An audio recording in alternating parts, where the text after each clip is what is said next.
Ce podcast est sponsorisé par monpetitnageur.com, un programme unique qui vous permet d'apprendre à nager à votre enfant en quelques semaines, sans être maître nageur et sans matériel. Simple, efficace et amusant, tout le monde peut plonger dans l'aventure aquatique en toute sécurité.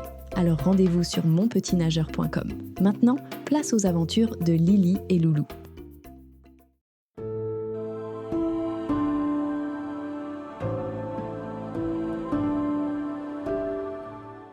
Sous les eaux scintillantes du récif, Lily et Loulou flottaient paisiblement, imitant des étoiles de mer. C'était leur manière préférée de se détendre, après quelques exercices de nage. Loulou plongeait parfois la tête sous l'eau, pour observer les fonds marins, tandis que Lily appréciait la douceur des vagues. Mais ce jour-là, un bruit sourd brisa leur tranquillité. Un « bam » résonna à travers les courants, accompagné d'un éclat lumineux qui attira leur attention. Intrigués, ils plongèrent ensemble pour découvrir ce qui se passait. Dans les profondeurs, ils aperçurent une crevette colorée, armée d'un bras imposant. C'était Stella, la célèbre crevette boxeuse, réputée pour sa force et son agilité incroyables. Mais quelque chose n'allait pas. Ses mouvements semblaient lents et maladroits, et ses frappes manquaient de puissance. Lily et Loulou, intrigués, s'approchèrent net pour comprendre ce qui lui arrivait. Stella, fatiguée, leur expliqua qu'elle s'entraînait pour le grand tournoi de boxe du récif, mais qu'elle n'avait plus la force nécessaire pour frapper comme avant. Le tournoi approchait, et elle craignait de ne pas être prête. Lily et Loulou, toujours prêts à aider leurs amis marins, décidèrent d'accompagner Stella chez Doc, le requin-marteau, connu pour ses remèdes et sa sagesse. Doc, avec son air concentré, écouta attentivement l'histoire de Stella.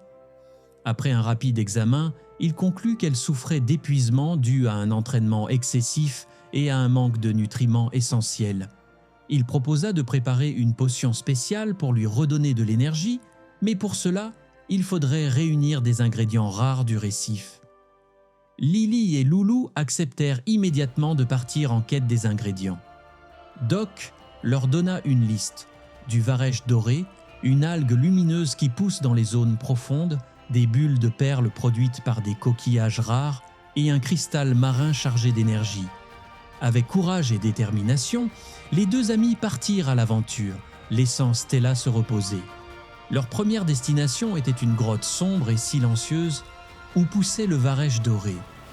La lumière du soleil ne pénétrait pas ici, mais des poissons lanternes apparurent pour les guider. Leur petite lumière clignotante éclairait les parois sombres de la grotte, révélant des touffes de varech doré accrochées aux rochers. Lily s'avança doucement pour récolter l'algue, tandis que Loulou tenait les poissons lanternes à distance pour éviter qu'ils ne mangent leur précieux butin. Ensuite, ils se dirigèrent vers une colonie de coquillages perliers. Ces coquillages, connus pour leur timidité, ne produisaient leurs bulles de perles qu'en présence d'un environnement calme et apaisant. Lily utilisa sa voix douce et rassurante pour calmer les coquillages, et bientôt, de petites bulles lumineuses apparurent à la surface de l'eau. Loulou, émerveillé, les récupéra délicatement, ravi d'avoir franchi cette étape. Le dernier ingrédient, le cristal marin, était le plus difficile à obtenir. Il se trouvait dans une crevasse gardée par des poissons grenouilles territoriaux. Ces poissons, avec leur allure étrange et leurs mouvements brusques, tentaient de dissuader quiconque d'approcher. Lily et Loulou utilisèrent leur agilité pour éviter les poissons et atteignirent le cristal brillant. Loulou, en nageant prudemment, parvint à le décrocher sans alerter les gardiens. De retour chez Doc, les ingrédients furent mélangés pour créer une potion scintillante que Stella but immédiatement.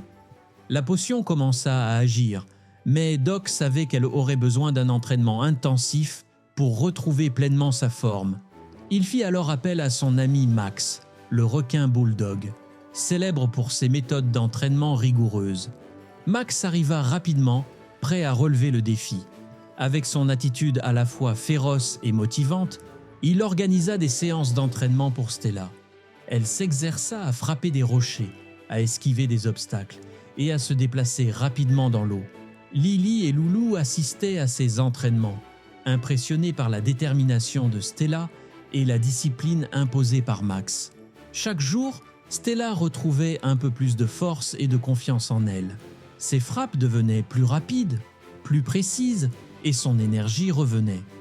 Max la poussait toujours à dépasser ses limites, et Lily et Loulou l'encourageaient à chaque étape. Le jour du tournoi arriva. Le récif entier s'était rassemblé pour assister à l'événement. Stella, rayonnante et déterminée, entra dans l'arène naturelle formée par les coraux. Ses adversaires étaient redoutables, mais Stella fit preuve d'une force et d'une agilité impressionnantes. Elle esquiva habilement les attaques, et ses coups puissants faisaient vibrer l'eau autour d'elle. Lors de la finale, Stella affronta un poisson gladiateur, connu pour sa taille imposante et sa rapidité. Le combat fut intense, mais Stella, grâce à son entraînement, parvint à porter le coup décisif. Elle fut sacrée championne du récif, sous les acclamations de la foule. Après le tournoi, Stella remercia Lily, Loulou, Doc et Max pour leur aide précieuse.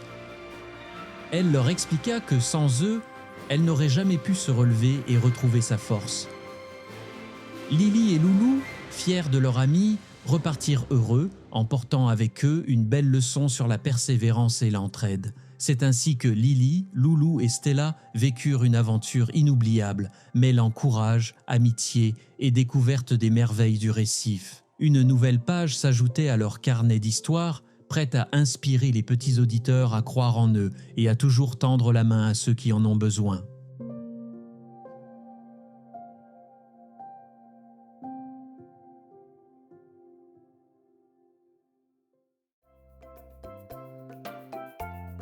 Vous venez d'écouter les aventures de Lily et Loulou. Ce podcast est sponsorisé par monpetitnageur.com, un programme en ligne pour les enfants de 3 à 6 ans qui souhaitent apprendre à nager, sans maître nageur et sans matériel. Si vous avez aimé cet épisode, pensez à vous abonner à notre podcast et n'oubliez pas de cliquer sur le bouton « J'aime pour plus d'aventures » avec Lily et Loulou.